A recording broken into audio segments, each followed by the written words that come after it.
أعوذ بالله من الشيطان الرجيم بسم الله الرحمن الرحيم اللهم كل وليك الحجة ابن الحسن صلواتك عليه وعلى آبائه في هذه الساعة وفي كل ساعة وليا وحافظا وقائدا وناصرا ودليلا وعينا حتى تسكنه أرضك طوعا وتمتعه فيها طويلا اللهم صل على محمد وآل محمد وعجل فرجهم۔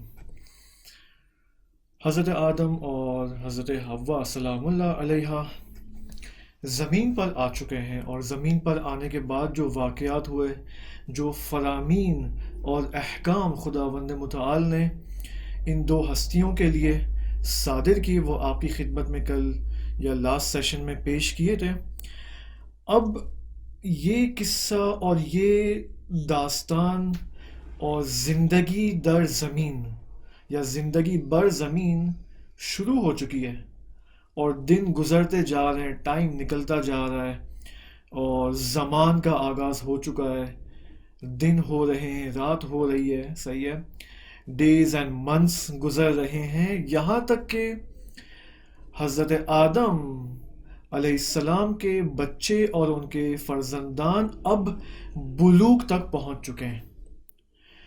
حضرت آدم اور حضرت حوا سلام اللہ علیہ چونکہ پہلے انسان ہے اس زمین پر، تو لازمی ہے، اٹس نیسیسری کہ تولید نسل اور کثرت نسل کے لیے، اور اس لیے کہ انسان پھیلے زمین پر، ضروری ہے کہ انسان اور حضرت آدم علیہ السلام کی نسل میں وسعت آئے، کثیراً تولید نسل کا عمل انجام پائے۔ اسی وجہ سے روایات میں ہمیں یہ ملتا ہے کہ حضرت حوا سلام اللہ علیہ جب بھی بچے جنم دیا کرتی تھی تو اکثر جو بچے تھے وہ ٹوئنز ہوا کرتے تھے، ٹھیک ہے۔ البتہ بعض ایسے بچے ہوتے تھے جو ٹوئنز ہوتے تھے لیکن لڑکا اور لڑکی کی صورت میں، صحیح ہے۔ اب فرزندان آدم بلوغ کی حد تک پہنچ چکے ہیں۔ قرآن کریم میں دو بچوں کے بارے میں، دو فرزندوں کے بارے میں ذکر ہوا ہے، حابیل اور قابیل کے بارے میں، کہ سورہ مائدہ کی آیات 27 سے لے کر 31 تک ان کی داستان کا ذکر ہوا ہے، کہ جو در حقیقت حق اور باطل کی داستان ہے۔ حق اور باطل کا جو آمنا سامنا ہے وہ حابیل اور قابیل کی داستان سے شروع ہوتا ہے۔ خداوند متعال نے یہ داستان بنی اسرائیل کے نقل کی ہے قرآن کریم میں، اور اس داستان سے ہمیں ایک نقطہ بخوبی معلوم ہوتا ہے کہ حسادت اور کینہ، اس کا روٹ کاز کیا ہے۔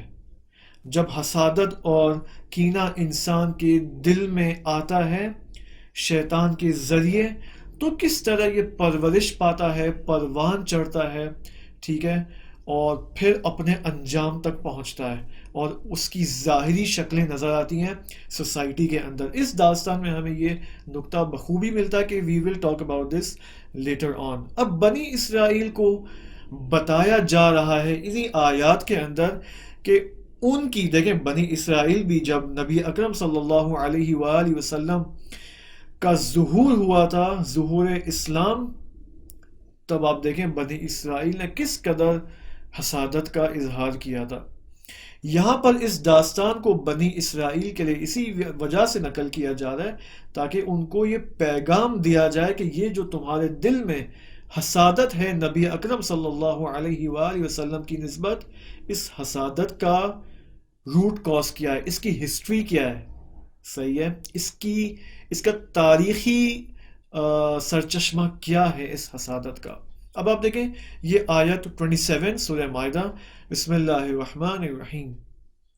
وَاتْلُ عَلَيْهِمْ نَبَأَ ابْنَ آدَمَ بِالْحَقِّ إِذْ قَرَّبَا قُرْبَانًا فَتُقُبِّلَ مِنْ أَحَدِهِمَا وَلَمْ يُتَقَبَّلْ مِنَ الْآخَرِ قَالَ لَأَقْتُلَنَّكَ قَالَ إِنَّمَا يَتَقَبَّلُ اللَّهُ مِنَ الْمُتَّقِينَ۔ اور آدم کے دو بچوں اور فرزندوں کی داستان کو ان کے لیے تلاوت کرو، ان کو سناؤ یہ داستان، کہ جب ان میں سے دونوں کو قربانی پیش کرنی تھی تو ان میں سے ایک کی قربانی قبول ہو گئی اور دوسرے کی قربانی قبول نہیں ہوئی، اور پھر ایک نے دوسرے کو کہا کہ لَأَقْتُلَنَّكَ، میں تجھے یقیناً اور قطعاً قتل کر کے رہوں گا، اور دوسرے نے جواب میں کہا کہ انما یتقبل اللہ من المتقین۔ اب آپ دیکھیں اس آیت کو ہم بعد میں انشاءاللہ توضیح دیں گے۔ اب قصہ کیا ہے یہاں پر؟ یہ جو قربانی کا قصہ یہاں پر پیش کیا گیا ہے قرآن کریم میں، وہ کون سی چیز تھی، وہ کون سا ماجرا تھا، وہ کون سی داستان تھی جس کا نتیجہ قربانی ہوا کہ خداوند نے متعال کو اب کہنا پڑا کہ اب تم قربانی کرو؟ صحیح۔ اب یہاں پر علماء کہ ہاں 2 یا 3 اقوال پائے جاتے ہیں، البتہ 2 قول جو مہم پائے جاتے ہیں وہ ایک ازدواج کا مسئلہ ہے، یعنی حابیل اور قابیل کا ازدواج کا مسئلہ، شادی کا مسئلہ، اور دوسرا جانشینی کا مسئلہ، وصایت کا مسئلہ، نبوت کا مسئلہ۔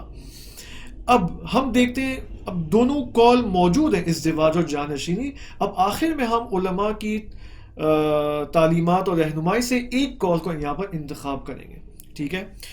اب ازدواج کا جو مسئلہ ہے حابیل اور قابیل کا، خود اس کے اندر بھی 2 نظریات موجود ہیں، لیکن ہم ایک نظریہ پیش کریں گے کہ ازدواج کا کیا مشکل یہاں پر کیا پیش آئی۔ اب آپ دیکھیں بلوغ آ چکا ہے، بڑے ہو گئے حابیل اور قابیل، اور دیگر بچے بھی بڑے ہو گئے، اب ان کی شادی کا وقت آ پہنچا ہے۔ اب آپ تصور کریں اس زمانے میں شادی کا تصور، آج کے زمانے میں شادی کا تصور۔ آج کے زمانے میں اگر کوئی رشتہ کوئی مانگنے جائے یا کوئی رشتہ ڈھونڈتا ہے، لڑکے کی فیملی اپنے بچوں کے لیے جب رشتہ ڈھونڈتی ہے تو بہت ساری لڑکیاں موجود ہیں انتخاب کے لیے۔ قدرت انتخاب آج کے زمانے میں بہت وسیع ہے، کیوں؟ کیونکہ لڑکے بھی فراوان ہیں اور لڑکیاں بھی فراوان ہیں، لیکن اس زمانے میں صحیح اوائل انسان کے زمانے میں جب انسان نیا نیا اس دنیا میں آیا اور زیادہ انسان موجود نہیں ہے زمین پر، تو قدرت انتخاب جو ہے اس میں کمی آتی ہے، صحیح، زیادہ لڑکیاں نہیں ہیں، زیادہ لڑکے نہیں ہیں، تو محدودیت آ جاتی ہے قدرت انتخاب میں، صحیح۔ تو اس اعتبار سے آپ تصور کریں، ٹھیک ہے، کہ کیا پرابلمز وہاں پر اس زمانے میں پیش تھیں۔ اب حضرت حوا سلام اللہ علیہ نے بعض موقعوں پر جو بچے جنم دیے اس میں سے ایک لڑکا اور ایک لڑکی ایٹ اے ٹائم، ٹھیک ہے۔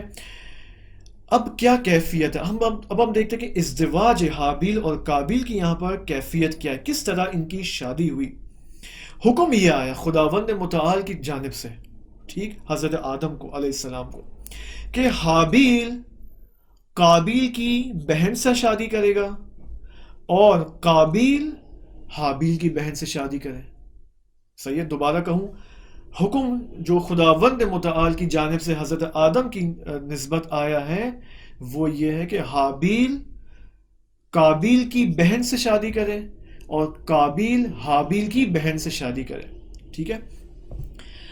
اب قابیل کی جو بہن ہے وہ بہت ہی خوبصورت ہے، قابیل کی بہن حابیل کی بہن سے زیادہ خوبصورت ہے، اور اس کا نام بھی جو تاریخ میں ہمیں ملتا ہے احادیث کی مدد سے، وہ یعنی قابیل کی بہن کا نام یا لوزہ ہے یا لوزہ ہے، ان دونوں میں سے ان کا نام ہے لوزہ یا لوزہ، ٹھیک ہے۔ اب قابیل نے جب یہ فیصلہ سنا، حضرت آدم نے جب ان کو فیصلہ سنایا کہ اے قابیل، حابیل کے بہن سے تم شادی کرو گے، اور حابیل، البتہ اس انداز میں نہیں جس طرح میں کہہ رہا ہوں، ٹھیک ہے، یعنی خداوند متعال کا جب حکم سنایا اور کہا کہ اے حابیل تم قابیل کی بہن سے شادی کرو جو کہ زیادہ زیبا تر ہے، خوبصورت تر ہے، قابیل کو یہ فیصلہ قبول نہیں ہوا۔ قابیل نے حضرت آدم کو کہا کہ اے آدم، مجھے یہ فیصلہ قبول نہیں ہے، یہ تیرا اپنا فیصلہ ہے، خدا کی طرف سے یہ فیصلہ نہیں ہے۔ قابیل نے یہاں پر مخالفت کرنا شروع کی، اور آہستہ آہستہ یہ مخالفت آدم کے ساتھ فقط شخص آدم تک باقی نہیں رہی، بلکہ آہستہ آہستہ قابیل نے نبوت آدم علیہ السلام کا بھی انکار کرنا شروع کیا، مخالفت کرنا شروع کی۔ اب آپ دیکھیں دو بچے ہیں، ایک ہے حابیل ایک ہے کابیل، دونوں ایک ہی ماحول میں پیدا ہوئے ہیں، دونوں ایک ہی زمان و مکان میں پیدا ہوئے ہیں، ایک ہی ایٹماسفیئر ہے، دونوں کے جینیٹکس ایک ہی ہیں، صفات کے اعتبار سے اگر ظاہری دیکھیں تو it's not much a difference. لیکن اب زمین آسمان کا فرق دیکھیں، قابیل کس طرح جو ہے وہ بات کر رہا ہے بے ادبی کے ساتھ آدم علیہ السلام کے ساتھ کہ یہ تیرا فیصلہ نہیں ہے، یہ تیرا اپنا فیصلہ ہے، خدا کا یہ فیصلہ نہیں ہے، تو اپنی طرف سے جو یہ ہمارے رشتے جو ہے تعین کر رہا ہے. اب قابیل ایک لحاظ سے آپ دیکھیں حابیل سے بھی بڑا ہے، حابیل کا بڑا بھائی ہے قابیل. شاید ممکن ہے انسان جب کسی کا بڑا بھائی ہوتا ہے تو اس کے اندر یہ غرور اور تکبر آتا ہے کہ بھائی میں تو بڑا بھائی ہوں، مجھے زیادہ پرائیورٹی دی جانی چاہیے، مجھے حق کے انتخاب دینا چاہیے. ٹھیک ہے وہ تو چھوٹا ہے، اس کے لیے جو تم فیصلہ کرو وہ مان لے گا، لیکن میں تو بڑا ہوں. صحیح ہے. اب یہاں پر جو اختلاف حابیل اور قابیل کے درمیان شادی کے اعتبار سے جو پیش آیا، خداوند متعال نے حکم دیا کہ ٹھیک ہے قربانی کرو تم دونوں. اب قربانی کے لیے، قربانی اس زمانے میں یہ رواج تھا، حضرت آدم علیہ السلام کے زمانے سے لے کر کئی انبیاء علیہ السلام کے زمانے تک یہ قربانی کا جو طریقہ کار ہے خداوند متعال کی جانب سے، یہ ایک رائج چیز تھی. اب قربانی میں مقصد کیا ہے؟ قربانی میں خدا کا مقصد یہاں پر یہ ہے کہ وہ چیز پیش کی جائے کہ جو انسان کی سب سے زیادہ پسند اور محبوب چیز ہے، وہ لائے انسان خدا کی بارگاہ میں قربانی پیش کرنے کے لیے. اچھا میں آپ کو بتا دوں کہ قابیل اس زمانے میں کیا کام کاج کرتا تھا، حابیل کیا کام کرتے تھے. قابیل کا جو کام تھا وہ گندم کا کام تھا اور زراعت کا کام تھا، ایگریکلچر کا کام تھا. اور حابیل علیہ السلام کا جو کام تھا وہ لائف سٹاک فارمنگ کا کام تھا، وہ فارمنگ کا کام کرتے تھے اور اینیملز کو جو ہے وہ اس سے متعلق کام تھا. لائف سٹاک جس کو انگلش میں کہا جاتا ہے یا فارسی میں جس کو دامدار کا کام کہا جاتا ہے، یا مویشی ہے جس کو اردو میں مویشی کہتے ہیں. تو یہ ان دونوں کے کام تھے. اب قربانی کا ٹائم آ چکا ہے، صحیح ہے. اور قابیل قرار یہ پایا کہ سب سے پسند ترین چیز، محبوب ترین چیز انسان لائے. قابیل جو کہ زراعت کا کام کرتا تھا، گندم کا کام کرتا تھا، وہ لو کوالٹی گندم جو ہے وہ قربانی کے لیے لے کر آیا، لو کوالٹی گندم نامرغوب. اور حابیل اپنے لائف سٹاک اینیملز میں سے بہترین اینیمل جو ہے وہ جانور لے کر آیا قربانی کے لیے، بہترین کوالٹی کا. صحیح. اب قربانی کی علامت کیا ہے؟ اب کیسے پتا چلے کہ کس کی قربانی قبول ہوئی ہے؟ علامت یہ تھی قربانی کی قبولی کی کہ آسمان سے آتش آئے گی، آگ آئے گی اور اس قربانی کو اپنے ساتھ لے کر جائے گی. یہ اس زمانے میں یہ علامت پائی جاتی تھی. اب دونوں لے کر آئے اپنے پروڈکٹس قربانی کے لیے، اور آدم بھی موجود ہیں، دیگر افراد بھی موجود ہیں، حابیل و قابیل سب. اب یہاں پر اچانک آسمان سے آتش آتی ہے، آسمان سے آگ آتی، فائر آتی ہے، اور حابیل کی قربانی کو اپنے ساتھ لے کر جاتی ہے. نتیجہ حابیل کی قربانی قبول ہوتی ہے اور قابیل کی قربانی رد کی جاتی ہے. خدا نے پس قابیل کی قربانی کو قبول نہیں کیا. اب یہاں پر کیا ہوا؟ یہاں پر یہ ہوا کہ قابیل نے یہ جملہ کہا، لَأَقْتُلَنَّكَ، اے حابیل میں تجھے قطعاً قتل کر کے چھوڑوں گا. اب آپ دیکھیں حابیل کا کیا جواب تھا؟ حابیل کا یہ جواب تھا، انما یتقبل اللہ من المتقین، بے شک خداوند متعال اللہ تبارک و تعالی قربانی کو متقین سے قبول کرتا ہے. عجیب نہیں ہے؟ قابیل دیکھیں، میں نے کہا نا دونوں ایک ہی ماحول میں پیدا ہوئے ہیں، ایک ہی زمان و مکان اور ماحول اور ایٹماسفیئر اور جینیٹکس کے لحاظ سے بھی کوئی فرق نہیں ہے. لیکن قابیل کیا کہہ رہا ہے؟ لَأَقْتُلَنَّكَ. اسے بجائے اس کے کہ یہ کہے کہ میں تجھے قتل کروں گا، وہ یہ کہتا انشاءاللہ اگلی دفعہ خدا قبول کر لے گا. کم از کم یہ تو کہہ دیتا. لیکن وہ تو آپ یہ سمجھے ریڈ لائن کراس کر رہا ہے کہ I will kill you. اور حابیل کیا کہہ رہے ہیں کہ خداوند متعال قطعاً اور بے شک متقین سے قربانی قبول کرتا ہے. یعنی حابیل علیہ السلام سنت خدا کو یہاں پر نقل بیان فرما رہے ہیں کہ یہ سنت خدا ہے. صحیح ہے. اب اس کو تھوڑا اینالائز کرتے ہیں. ٹھیک ہے, دیکھیں قابیل نے کیا کیا, لَأَقْتُلَنَّكَ یعنی میں تیرا قتل کر کے رہوں گا. I will kill you 100%. اب آپ مجھے بتائیں, آیا اس زمانے میں اب تک کوئی قتل انجام پایا تھا؟ نہیں. اصلاً قتل کا کوئی تصور ہی نہیں تھا. شاید اس زمانے تک جب تک یہ جب قربانی قبول ہوئی ہے اس وقت تک کسی کی شاید موت بھی واقع نہیں ہوئی ہے, کیونکہ اس زمانے کے جو انسان تھے وہ ان کی عمریں بہت زیادہ تھیں, اور یہ تو ابھی بالکل شروع کا ٹائم ہے. حضرت آدم علیہ السلام زمین پر آئے, بچوں کی ولادتیں ہوئی ہیں اور بالغ ہوئے ہیں, اور بالغ ہونے کے بعد جب قربانی کا ماجرا پیش آئے تو کہہ رہا لَأَقْتُلَنَّكَ.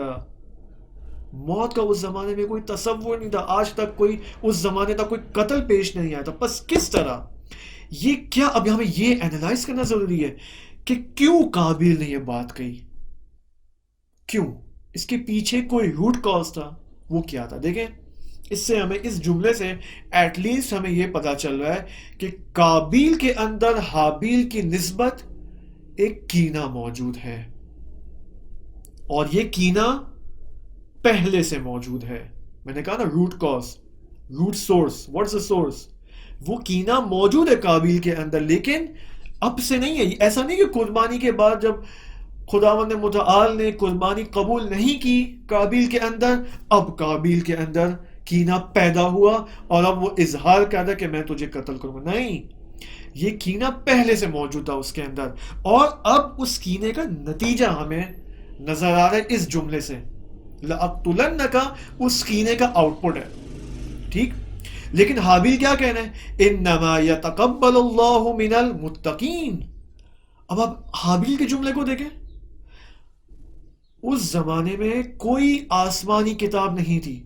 جس طرح آج میں اور آپ دینی کلاسز میں جاتے ہیں, دینی لیکچر سنتے ہیں, کتابیں موجود ہیں, موبائل پہ اپلیکیشنز موجود ہیں احادیث کی, قرآن کی اور دین کی تعلیمات فراوان موجود ہیں, اور آج جو ہمیں دین ملتا ہے اس کے اندر احکام موجود ہیں. صحیح, اخلاقی احکام ہیں, معنوی احکام ہیں, فقہی احکام ہیں, اقتصادی احکام ہیں, دیگر احکامات ہیں. اس زمانے میں دین بے عنوان احکام نازل نہیں ہوا تھا. حضرت آدم کے پاس علیہ السلام کے پاس دین موجود تھا, لیکن دین بے عنوان کفر و ایمان, دین کی کلیات تھی, نہ کتاب کی صورت میں, نہ باقاعدہ احکام کی صورت میں. لیکن حابیل کے اس جملے سے ہمیں یہ معلوم ہوتا ہے کہ کس قدر حابیل علیہ السلام کا یہ عالی تفکر موجود ہے ان کے اندر. حابیل, اب دیکھیں آج کے زمانے میں اگر اس طرح کا کوئی ماجرا پیش آئے, ٹھیک ہے, اور قربانی ہو یا کمپٹیشن ہو آپس میں ون اینڈ لوز کا, ٹھیک ہے, اب ایک انسان جیتتا ہے, صحیح ہے, آج کا فار ایگزامپل میں یوتھ کی مثال دوں, وہ کیا کہا, یہ I won the game, میں جیت گیا. حابیل نے یہ نہیں کہا کہ میں جیت گیا اور قابیل کا مذاق اڑا رہے, نہیں, ایسا نہیں ہوا. حابیل نے جیتنے کے بعد کہا انما یتقبل اللہ من المتقین, بے شک خداوند متعال متقین سے قربانی قبول کرتا ہے. اس کا مطلب حابیل اہل تقوی تھے, متقین میں سے تھے اس زمانے میں. اب دیکھیں کیا فرق ہے حابیل اور قابیل کے درمیان. بس کے تقوی کا عمق اور عمیق پن اور خدا پرستی حابیل کے اندر ہمیں اس کی جھلک نظر آ رہی ہے. اب یہ ایک نظریہ تھا, شادی کا مسئلہ پیش آیا, اختلاف پیش آیا, نتیجے میں قربانی ہوئی. ایک اور مسئلہ کہ جس کا نتیجہ یہ قربانی تھی, جس کی وجہ سے وہ اختلاف پیدا ہوا, اور اب یہ قربانی, وہ وصایت کا مسئلہ تھا. وہ حضرت آدم علیہ السلام کے بعد یہ تعین کرنا تھا کہ کس کو نبی بننا ہے, کس کو وصی بننا ہے.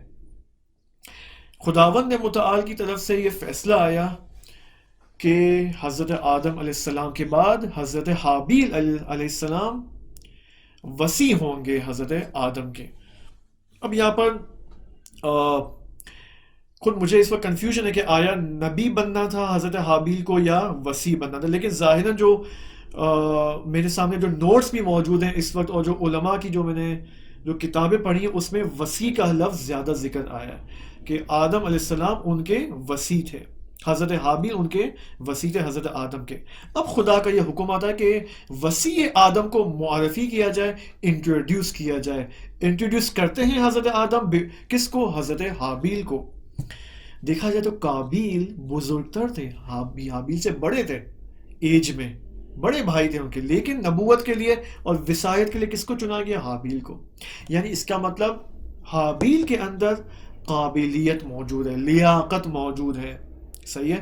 اب قابیل نے یہ فیصلہ قبول نہیں کیا اور آدم سے پھر اس بے ادبی کے ساتھ کہا کہ یہ تیرا فیصلہ نہیں، یہ تیرا اپنا فیصلہ ہے، خدا کا فیصلہ نہیں ہے. اگر خدا کو فیصلہ کرنا ہوتا تو خدا مجھے چنتا، قابیل کو چنتا، کیونکہ میں بڑا بھائی ہوں. I am the bigger one, I deserve the best, I deserve مور.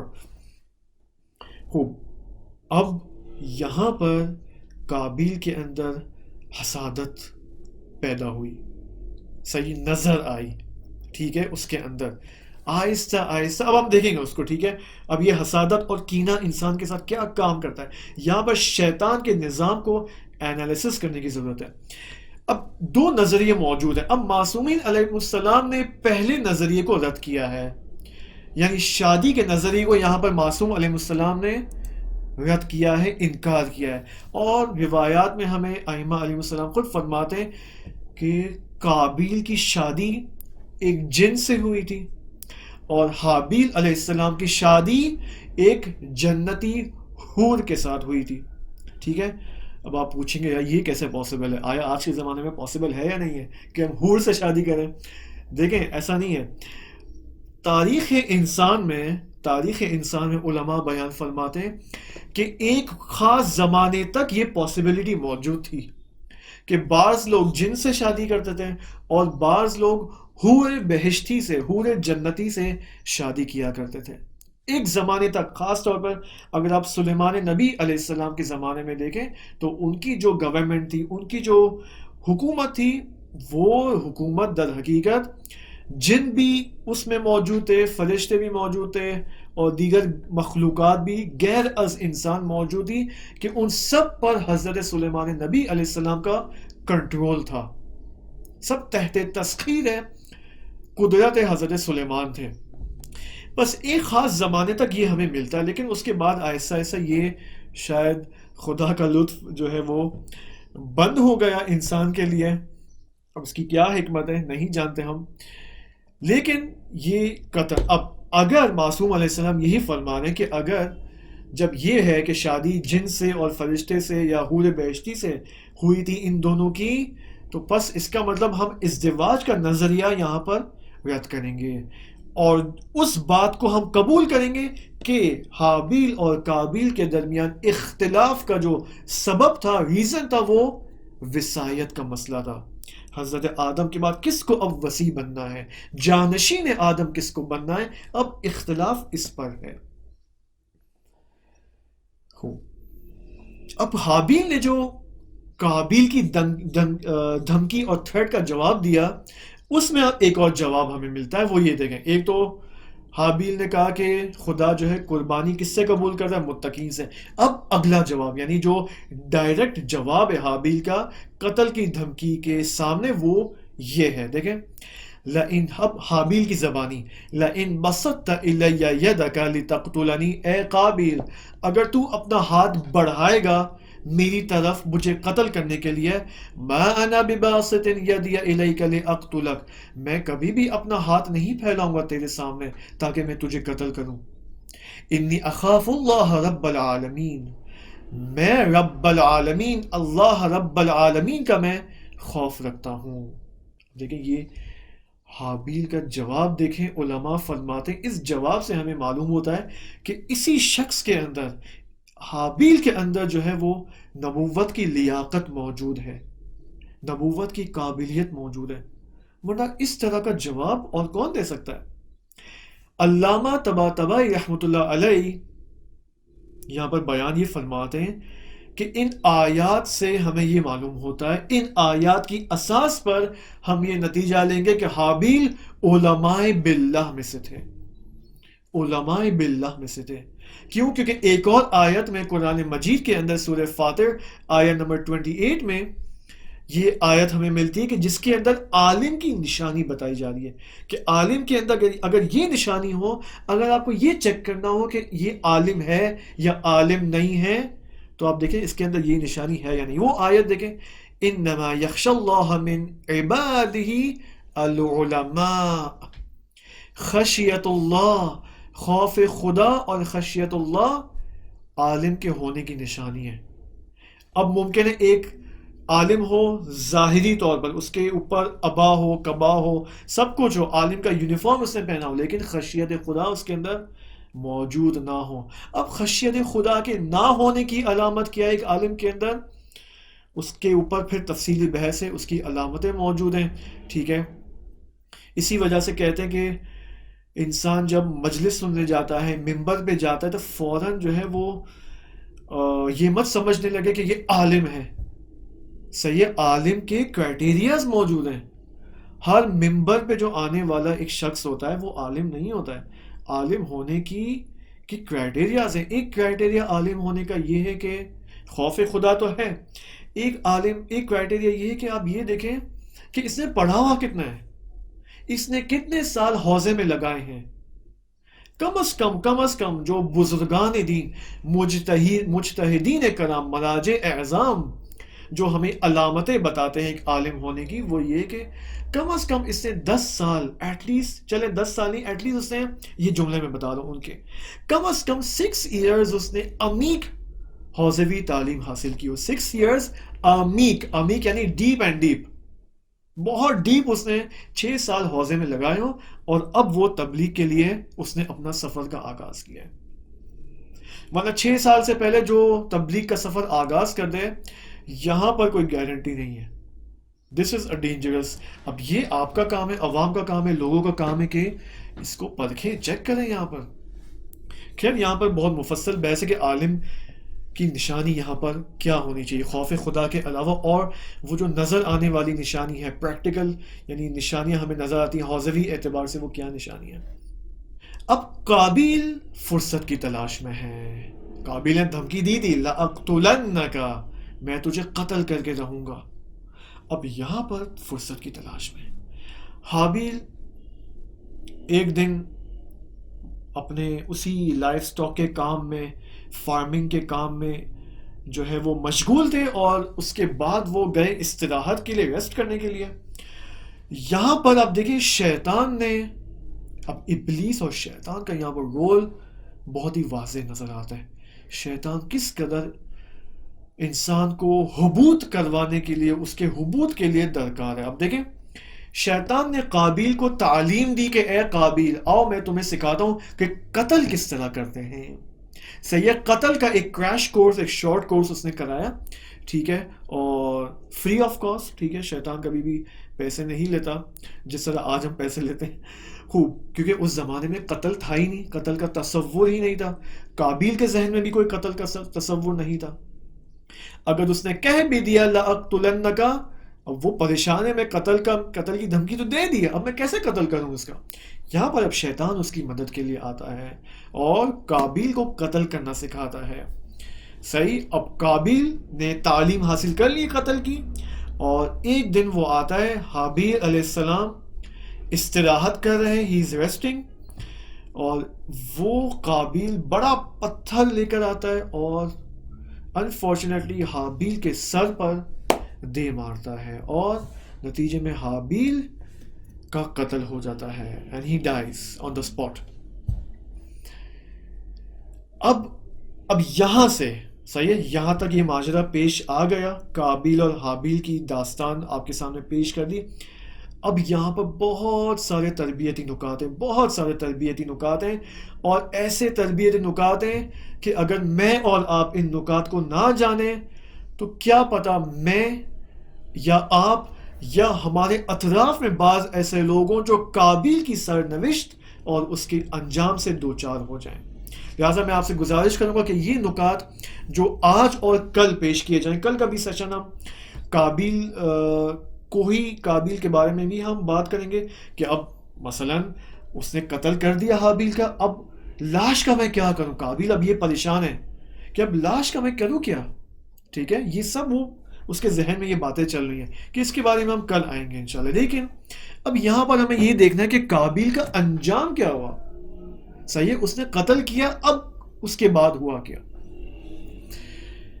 اب یہاں پر 3 سے 4 نکات میں آپ کی خدمت پیش کروں گا. وہ یہ کہ دیکھیں، شیطان کا جو طریقہ کار ہے انسان کو زمین پر گرانے کا، صحیح ہے، انسان کو گراوٹ میں مبتلا کرنے کا اور انسان کو جہنم میں داخل کرنے کا جو شیطان کا طریقہ کار ہے، اس میں سے ایک خوبی دیکھیں، یہ کوالٹی ہے شیطان کی. بعض چیزیں ہمیں شیطان سے سیکھنی چاہیے. ٹھیک ہے، اگرچہ یہ چیزیں بھی شیطان نے کس سے سیکھی ہیں؟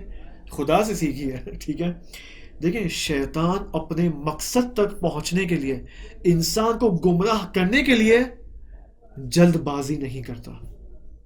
شیطان عجول نہیں ہے، اس کو جلدی نہیں ہے.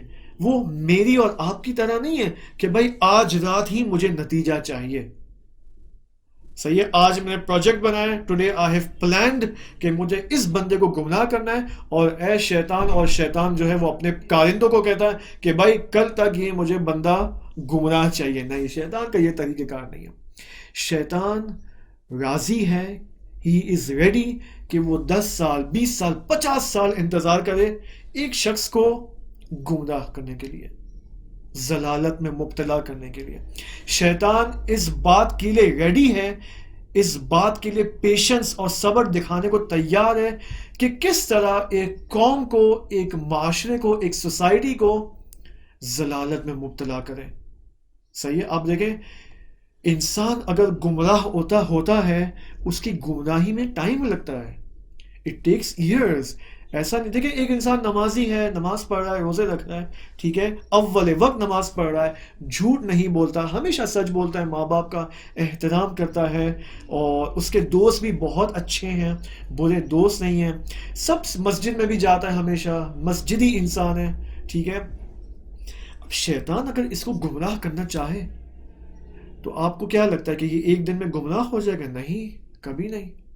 کیوں؟ کیونکہ میں نے آپ کو گناہ کا سٹرکچر بتایا تھا کہ جب انسان ایک دن پہلی بار گناہ کرتا ہے، اس کے اندر پشیمانی اور ندامت آتی ہے، اور وہ توبہ کی طرف فوراً بھاگتا ہے، خدا کی بارگاہ میں فوراً جو ہے فرار کرتا ہے شیطان سے. تو اس انسان کو جو ہے وہ گمراہ کرنا آسان نہیں ہے. اسی وجہ سے شیطان کا طریقہ کار ہے کہ سلولی آہستہ آہستہ، بے شک مجھے شیطان یہ کہتا ہے بے شک مجھے 10 سال لگ جائیں، 50 سال لگ جائیں. خوب، یہ تو ایک انسان ہے. اب انسان سے تشکیل پانے والا معاشرہ، سوسائٹی، ایک سوسائٹی کو گمراہ کرنے کے لیے شیطان کے پاس صبر بہت زیادہ ہے. ٹھیک ہے، اگر وہ یہ چاہتا ہے کہ کسی معاشرے سے اسلامی کلچر کو ختم کیا جائے، حجاب کو ختم کیا جائے، اس کے پاس بہت ٹائم ہے. شیطان کہتا ہے مجھے یوم القیامت تک خدا نے مجھے ٹائم دیا ہے. ٹھیک ہے، لہٰذا اس کے پاس صبر بھی موجود ہے. لہٰذا آپ دیکھیں بعض ایسی سوسائٹیز ہیں جن کے اندر حجاب موجود تھا، لیکن آہستہ آہستہ 50-100 سال بعد اس سوسائٹی یا پکچر دیکھیں آپ تو آپ کو حجاب نظر نہیں آتا. صحیح ہے، 100 سال کے اندر یہ چینج آپ کو نظر آتا ہے. قابیل کے ساتھ بھی اس نے یہی جنایت انجام دی. شیطان نے، شیطان اصل جنایت کار ہے.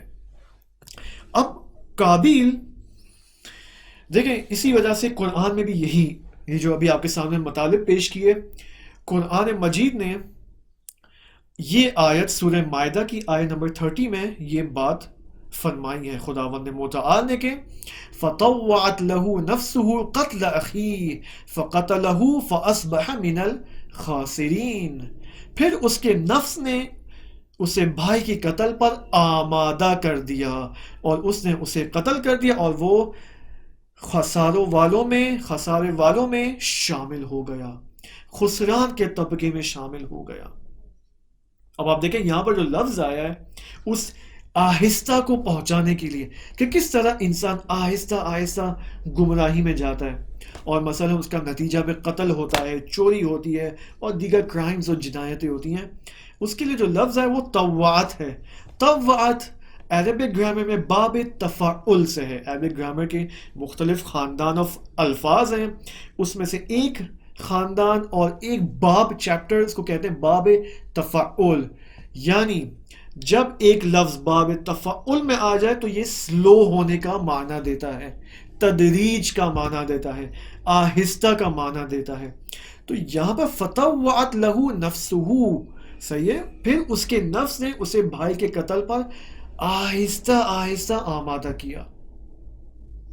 بس اس سے ہم یہ نتیجہ لیں گے کہ انسان کے اندر جب کوئی کینہ آ جائے، حسادت آ جائے، تو علماء یہ فرماتے ہیں کہ انسان فوراً اس کی گرفت میں لے، اس کو فوراً اریسٹ کرے اور اپنے دل سے اس کو نکال دے فوراً.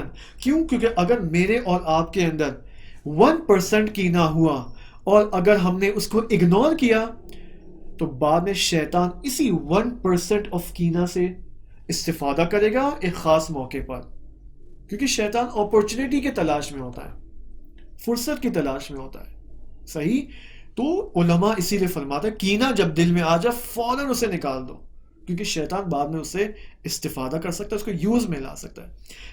دوسرا نقطہ یہ کہ شیطان اپنے ہدف تک، یا میں یوں کہوں کہ انسان کی گمراہی کے لیے سب سے پہلے کوئی مقدمہ چینی کرتا ہے. شیطان کسی مقدمے کے بغیر کوئی کام انجام نہیں دیتا، سب سے پہلے ایک مقدمہ باندھتا ہے. شیطان کا مقدمہ کیا ہوگا انسان کے لیے؟ انٹروڈکشن مقدمہ. پہلا زمینہ سازی کرتا ہے، زمینہ ہموار کرتا ہے. وہ زمینہ ہموار کیا ہے شیطان کا انسان کی جانب؟ وہ ہے خطورات انسان.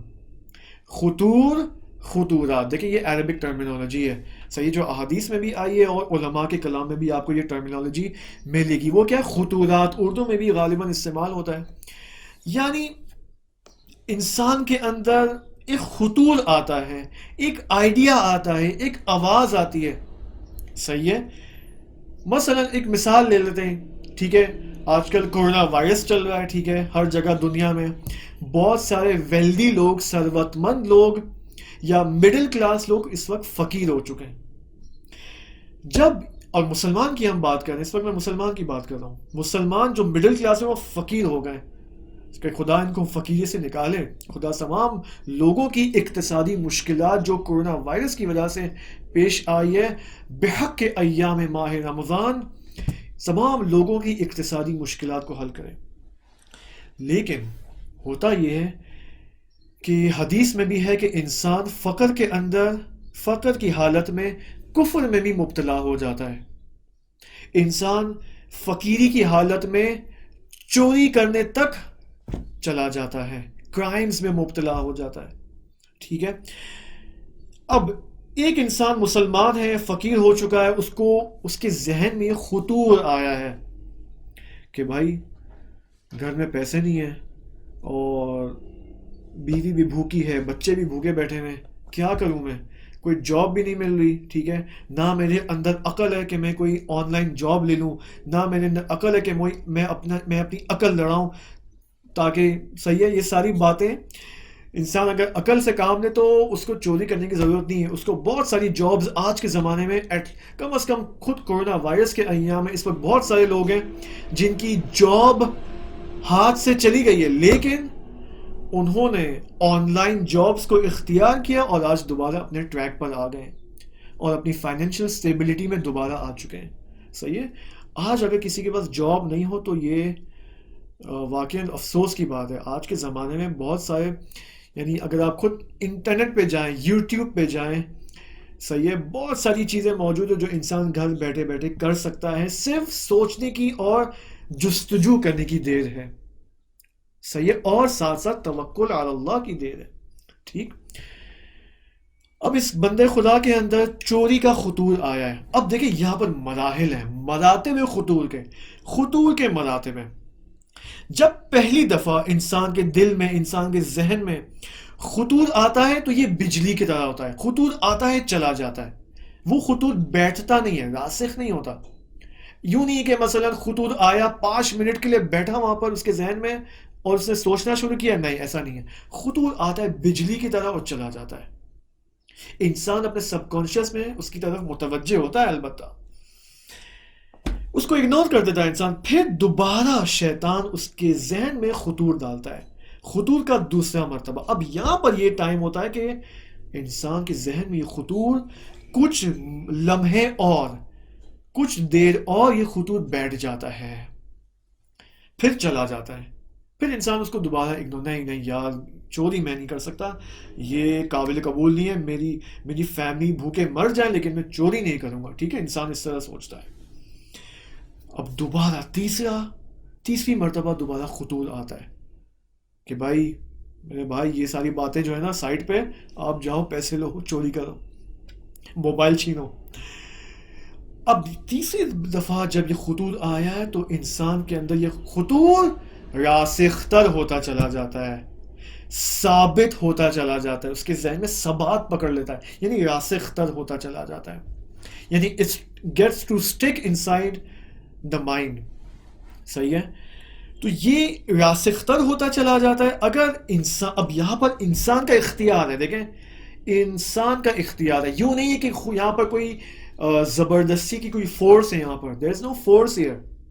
انسان کا اختیار یہاں پر کیا ہے؟ انسان کا اختیار یہاں پر یہ کہ جب اس کے ذہن میں پہلی مرتبہ، دوسری اور تیسری مرتبہ جب خطوط آتا ہے تو اسے اختیار ہے کہ اپنے خطوط کو پرورش دے. ٹھیک ہے، اپنے خطوط کو پروان چڑھائے.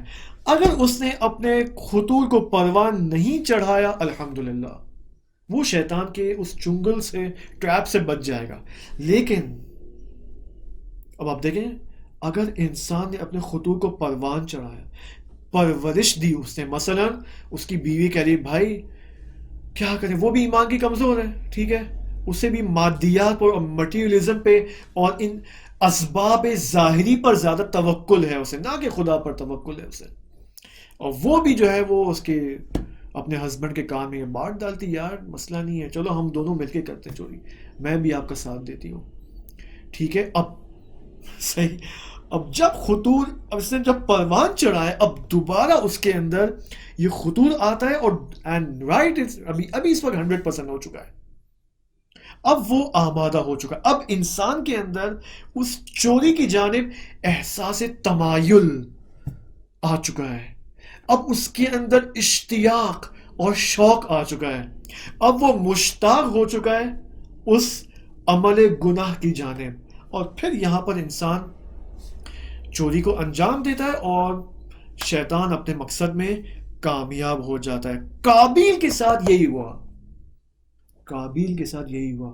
اس کے اندر حابیل کی نسبت خطوط آیا، نتیجے میں کینہ پیدا ہوا. اس نے اپنے کینے کو پروان چڑھایا اور نتیجے میں اس نے دھمکی دی لَأَقْتُلَنَّكَ، اور پھر اس نے قتل کر دیا آنے والے جانشین کا. میراث نبوت پر اس نے جو ہے ضربت لگائی ہے. اب آپ دیکھیں، اب یہاں علماء فرماتے ہیں ممکن ہے ایک اور وجہ ہو کہ جس کی وجہ سے قابیل کے اندر یہ بات کینہ پیدا ہوا اور اس نے قتل کی دھمکی دی. وہ وجہ یہ ہے کہ شیطان ہمیشہ قابیل کے کان میں یہ بات ڈالتا تھا، وہ ہمیشہ قابیل کو یہ بات کرتا تھا. وہ بات کیا ہے؟ وہ یہ کہ اے قابیل، تیری جو قربانی رد کر دی گئی ہے خدا کی طرف سے اور حابیل کی قربانی قبول کی گئی ہے، یہ فقط تیرے اور تیرے بھائی کے درمیان نہیں تھا، بلکہ آنے والی جتنی بھی نسلیں آئیں گی حابیل کی اور تیری جتنی بھی نسلیں آئیں گی، قابیل کی نسلیں ہمیشہ تجھے شماتت کریں گی، تیرا مذاق اڑائیں گی، تجھے برا بلا کہیں گی. یہ اس نے مسلسل دائماً سائملٹینیسلی قابیل کے کان میں یہ بات ڈالی اور نتیجے میں قابیل کے اندر یہ تعصب پیدا ہوا، حابیل کی جانب نفرت پیدا ہوئی، متنفر ہو گیا وہ حابیل سے اور نتیجے میں اس نے یہ قتل انجام دیا. ایک یہ قول بھی پایا جاتا ہے. صحیح. بس اب یہاں پر ہم اس سیشن کو اینڈ کریں گے، کل دوبارہ آئیں گے کہ دیکھیں گے اب کیا ہوا. اب قابیل نے یہ قتل انجام دیا، اب حابیل کی لاش سامنے پڑی ہوئی ہے، اس نے اس لاش کے ساتھ کیا اور اس کے بعد پھر قابیل نے کون سا راستہ اپنایا، وہ بہت امپورٹنٹ ہے. اور اس کے بعد 2 یا 3 بہت ہی اہم، میں اس بہت کو اگر زور لگا کے بھی کہوں تو بھی بہت کم ہوگا، بہت ہی اہم تربیتی نکات موجود ہے قابیل کی اس داستان کے آفٹر افیکٹس میں. ٹھیک ہے، انشاءاللہ کل ہم اس کو بیان کریں گے آپ کی خدمت میں، اگر خدا نے اس حقیر اور اس فقیر کو عمر دی. والسلام علیکم ورحمۃ اللہ وبرکاتہ.